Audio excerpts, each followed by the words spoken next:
रीवा जिले के सिमरिया थाना क्षेत्र अंतर्गत गत दिवस राजेश केवट नाम के युवक की आधा दर्जन से अधिक लोगों ने साजिश रचकर चाकू मारकर हत्या कर दी थी। मृतक के परिवार का आरोप था कि विगत कई माह से उनके द्वारा पुलिस से शिकायत की जा रही थी, लेकिन पुलिस का कहना था कि जब हत्या हो जाएगी तब थाने आना। इसी मामले को लेकर परिजनों ने आक्रोश था। आरोपियों की शीघ्र गिरफ्तारी के साथ साथ थाना प्रभारी को हटाने की मांग कर रहे थे। इनके समर्थन में कांग्रेस पार्टी के सिमरिया विधायक अभय मिश्रा सहित कांग्रेस के सैकड़ों कार्यकर्ता पीड़ित परिवार के साथ घटनास्थल पर धरने पर बैठे थे। यह धरना लगभग 24 घंटे से अधिक चला था। उक्त धरना प्रदर्शन के बाद प्रशासनिक अधिकारी मौके पर पहुंचे और थाना प्रभारी को 7 दिवस के लिए छुट्टी पर भेज दिया था और जांच सिरमौर थाना प्रभारी को सौंप दी थी। उसके दूसरे दिन मृतक का अंतिम संस्कार हुआ और सिमरिया पुलिस ने कांग्रेस पार्टी के सिमरिया विधायक अभय मिश्रा सहित 30 नामजद और 50 अन्य लोगों के खिलाफ मार्ग अवरुद्ध करने तथा व्यापारियों को डरवाने धमकाने सहित कई अन्य धाराओं पर मामला दर्ज कर दिया। गुरुवार को कांग्रेस पार्टी के कई वरिष्ठ नेता जिला न्यायालय में दिखे, जहां हमारे संवाददाता ने दर्ज एफआईआर के संबंध में जवाब सवाल किया तो कांग्रेसियों का गुस्सा फूट पड़ा। कांग्रेस पार्टी के नेता विनोद शर्मा ने तो प्रशासन को नपुंसक तक कह डाला और कहा कि 9 माह की गर्भवती महिला के साथ न्याय के लिए अगर बैठना पाप है, अपराध है, तो उनके 3 झोले हमेशा तैयार रहते हैं, एक प्लेन यात्रा के लिए, दूसरा ट्रेन यात्रा और तीसरी जेल यात्रा के लिए। साथ ही पीड़ित का मुंह बंद करवाने के लिए 1 लाख रुपए देने वाले पूर्व विधायक पर भी जमकर निशाना साधा। आइए पहले सुनते हैं विनोद शर्मा ने किस तरह से शासन प्रशासन पर गंभीर आरोप लगाए हैं।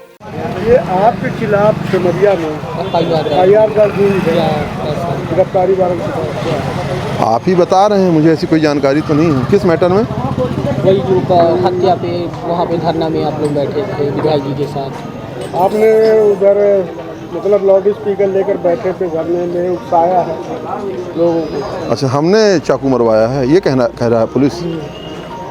मतलब रीवा में कोरेक्स बिके वो विनोद शर्मा भी कनवाता है, रीवा में पैकारी की शराब बिके वो विनोद शर्मा भी कनवाता है, रीवा में आए दिन चाकू चल रहे हैं, मर्डर हो रहे हैं, चैन स्नैचिंग हो रही, बलात्कार हो रहे हैं, तो ये सब पुलिस कह रही है विनोद शर्मा करवाता है।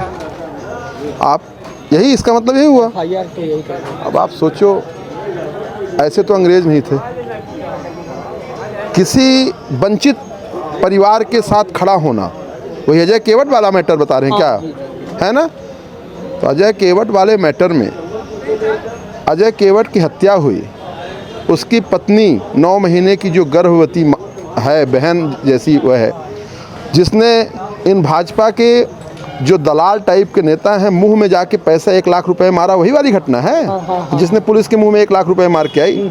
आजकल देखें कोई 10,000 रुपये भी जा पाता जेब पीछे, कितनी बहादुर महिला है वो, हैं? 1 लाख रुपए सीधे मुंह में मार के आई। कोई गया था वहाँ का भाजपा का पूर्व विधायक कोई गया था, मुंह में मार के आई। आप ये बताओ कि उसकी हत्या हो रही सरेआम, लाश रखी थी। सिमरिया के माननीय विधायक जी वहाँ पे धरने में बैठे थे। हमारे कांग्रेस पार्टी से रीवा लोकसभा में इकलौते विधायक थे, हम लोग भी गए थे। और काहे के लिए गए थे कि वो जो वहाँ पे लाश रख के वो बहन बैठी थी उसको न्याय मिल सके। यदि वो घटना गलत थी तो हमने तो कल देखा टीआई वहाँ से हट गया। टीआई किस जुल्म में टीआई को हटाया रीवा एसपी ने? रीवा एसपी से पूछो कि टीआई को आपने क्यों हटाया। इसका मतलब सिद्ध होता है कि आप खुद कह रहे हो कि वहाँ पे जो हत्या हुई, कहीं ना कहीं वो ज्योति जो बहन है वो 6 बार उस टीआई के पास अपनी दरखास्त लेके गई थी कि हमारी रक्षा करो साहब, नहीं तो किसी दिन हमारे पति को मार डालेंगे। 6 बार गई और अंत में वो टीआई ये बोला कि जब मर जाएगा तो बताना। वो मर गया बेचारा।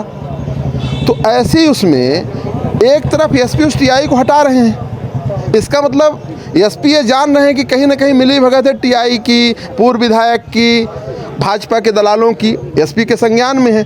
और दूसरी तरफ हम जैसे लोग जो स्वतंत्रता संग्राम सेनानी परिवार से आते हैं, हमारे पुरखे इस देश को अंग्रेज़ों से भगाए थे।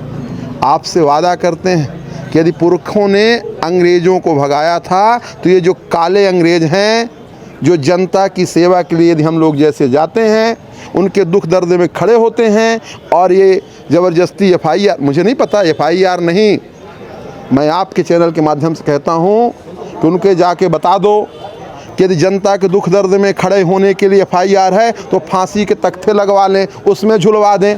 जब तक जीऊँगा तो जनता के दुख दर्द में खड़ा मिलूँगा, हंसते रहूँगा। उनको एक चीज़ और बता देना कि विनोद शर्मा की का जो बैग है वो एक बैग तैयार रहता है प्लेन के लिए, एक ट्रेन के लिए और एक जेल के लिए।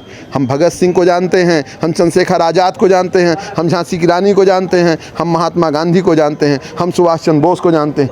कितने, इनसे पूछ लेना कि कितनी तुम्हारी जेलें हैं। जब वो बोले, हम तो यहीं बैठे हैं, कोर्ट का परिसर है, कमिश्नरी का है, आप आए बताए, SP को जाओ बताओ, गिरफ्तार कर ले। कोई ऐसी बात थोड़ी है। न डरे हैं न डरने वाले हैं। जीवन भर आखिरी सांस तक गरीबों के लिए, शोषितों के लिए, वंचितों के लिए, जब तक इस शरीर में जान है और मैं सशरीर मजबूत हूँ, बुद्धि विवेक काम करता है, तो इनके लिए खड़ा रहूँगा। मैं तो मानता था कि रीवा का SP IPS होगा, मुझे क्या पता भाजपा का दलाल निकलेगा। कोई ऐसी बात नहीं है, न डरने की बात है न डरेंगे। बहुत बढ़िया, जय हिंद जय भारत, उसको बता देना। जिला न्यायालय में दूसरे कांग्रेस पार्टी के वरिष्ठ नेता कुंवर सिंह मिले, जिनसे जब वही सवाल किया गया तो उनका आक्रोश भी फूट पड़ा और कहा कि 30 घंटे बाद PM होना प्रशासन की असफलता है। पुलिस अधीक्षक को आड़े हाथों लेते हुए कहा कि जब प्रशासन नपुंसक हो जाता है तब जनता के लिए सड़क पर उतरना पड़ता है। डबल इंजन की सरकार असफल है और प्रशासन को जगाने के लिए यह लड़ाई निरंतर जारी रहेगी। हत्याकांड में धरने में बैठे लोगों के खिलाफ कुछ FIR हुई है, जिनमें आपका भी शायद नाम आ रहा है। नहीं, शायद नहीं है, मैं अखबारों के माध्यम से मैंने देखा है FIR हुई है।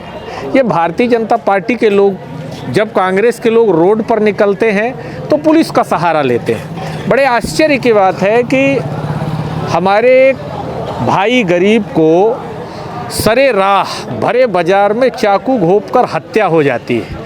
उनकी पत्नी, उनका परिवार, दुखी परिवार रोड पर बैठता है। मैं तो SP साहब से पूछना चाहता हूं कि 20 घंटे 30 घंटे बाद किसी का PM होना क्या लाजमी है? यदि हत्या होती है आपकी काबिलियत नहीं, बल्कि मैं तो कहना चाहता हूं नपुंसकता की वजह से उसको रोड पर बैठना पड़ा। पुलिस जब अपना काम नहीं कर पाती तब जनता को रोड पर उतरना पड़ता। हम उतरे थे, हमारे सिमरिया से विधायक अभय मिश्रा जी थे, वहाँ पर थे, हम सब थे, पार्टी के लोग थे, सारे लोग हम लोग बैठे थे। हम तो उसको न्याय दिलाने के लिए बैठे थे। लेकिन मुझे आश्चर्य होता है कि आप FIR दर्ज करके क्या दिखाना चाहते हो। वैसे एक बात आपके माध्यम से कहना चाहता हूँ कि शेर के लिए पिंजरा बनता, कोई सियार को पिंजरे में रखता है क्या? ये रीवा के जो SP हैं, इनको इतना ज्ञान नहीं है कि जनता की लड़ाई खुद जो लड़ता है आप उसको मुकदमे लगा के डराओगे, ये तो चोली दामन का साथ है।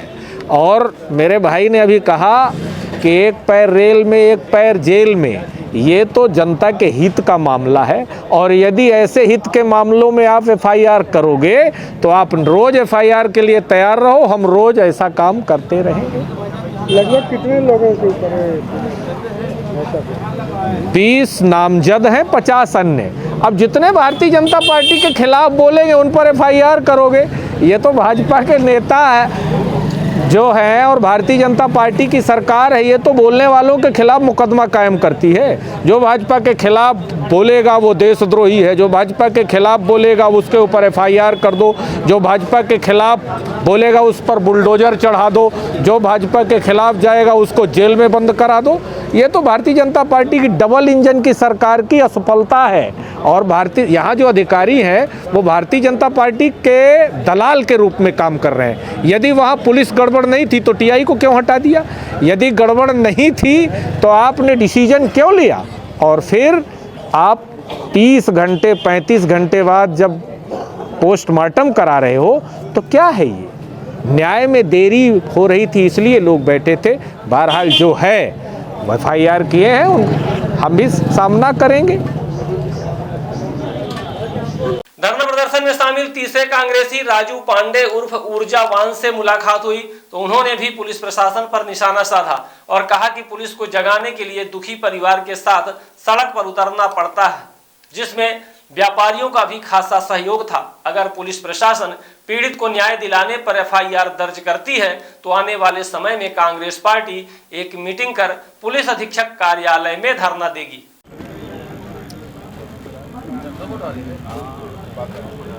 ये आपके खिलाफ जी सिमरिया में एफआईआर हुई है, जी, क्या जी। कहना है?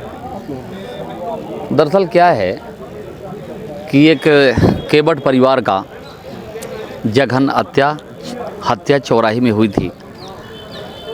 वो जब वहाँ की जानकारी खबर आई कि पुलिस कार्रवाई कोई नहीं कर रही है तो कांग्रेस पार्टी ने ये तय किया कि उसके लिए अपन पुलिस को जगाने का काम करेंगे और ये बात को वहाँ अपन लोग ने मृत आत्मा के साथ जहाँ वो दुखी परिवार पूरा बैठा था वहीं पे हमारे कांग्रेस पार्टी के आदरणीय जी विधायक जी के नेतृत्व में हम सभी कार्यकर्ता गए थे और वहाँ जब तक एफआईआर नहीं हुआ तब तक हम लोग वहाँ धरने में बैठे रहे शांतिपूर्वक गांधीवादी विचारधारा के साथ। और व्यापारियों को सिमरिया के व्यापारियों ने बड़ा सहयोग दिया। सारे लोगों ने वो अपने से सारी दुकानें बंद किए थे और इसके बाद में जब यहाँ से अपर कलेक्टर और एडिशनल एसपी साहब गए उन्हें आश्वासन दिया कि हमने जो मुलजिमें हैं उनके खिलाफ हम कार्रवाई करेंगे, एफआईआर करेंगे, टीआई को हटाएंगे। तब वहाँ से शांतिपूर्ण तरीके से धरना वहाँ से अपन समापन की घोषणा हुई, वहाँ से चले आए।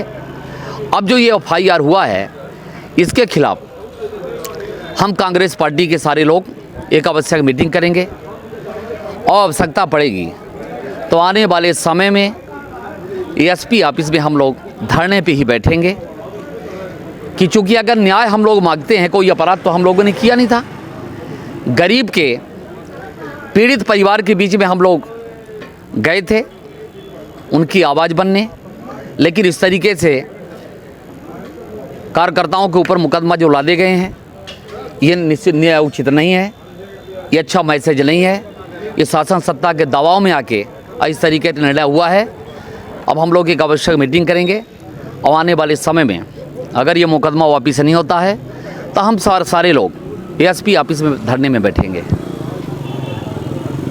अब सुनते हैं मृतक के परिजनों को, जिन्होंने भाजपा पर निशाना साधते हुए कहा कि 3 बजे उनके भाई की हत्या हुई और एफआईआर दर्ज नहीं की जा रही थी। भाजपा के लोग पुलिस पर दबाव बना रहे थे कि एफआईआर दर्ज नहीं होनी चाहिए, जिसके चलते विवश होकर परिजनों के साथ धरने पर बैठे थे। भी एफआईआर सिमरिया कांड में हुई है, क्या कहना है?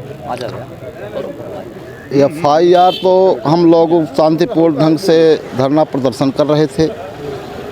हमारे बड़े भाई की चाकू मारकर दिन दहाड़े हत्या हुई, एफआईआर नहीं हो रही थी, मुलजिम नहीं पकड़े जा रहे थे। दिन में 3 बजे करीब चाकू मारा गया। ये बीजेपी के लोग थाने में दबाव बना रहे थे कि एफआईआर नहीं होना चाहिए, मुलजिम नहीं पकड़ना चाहिए। इसलिए हम लोग गांधीवाद तरीके से सतना तिराहे में बैठे और मृतक भाई को न्याय दिलाने का काम किए। लेकिन उल्टा आपके ऊपर एफआईआर हो गई, इसमें क्या कहें? अब वो भाजपा का चरित्र है कि जो न्याय मांगने जाए उसके खिलाफ मुकदमा करवा देते हैं, यही है। और कुछ कहना है? नहीं, बस हो गया। सुना है आपने, न्यायालय में मिले कांग्रेसियों का आक्रोश किस तरह से फूटा है। सोते शासन प्रशासन को जगाने के लिए धरना प्रदर्शन करना पड़ता है। यह आज नहीं, आजादी के बाद से कई बड़े धरने प्रदर्शन होते रहे हैं।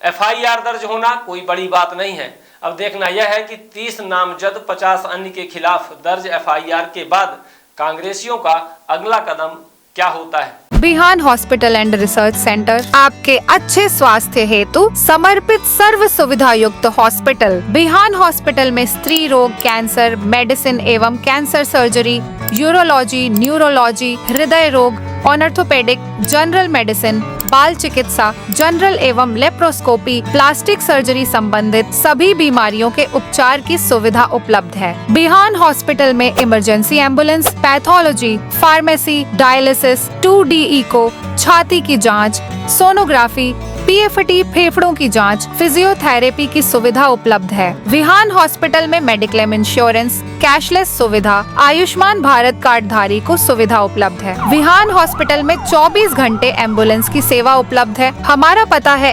NH7 होटल लैंडमार्क के पहले रतहरा रीवा। अधिक जानकारी के लिए संपर्क करें। Helpline number 9074 5146 14।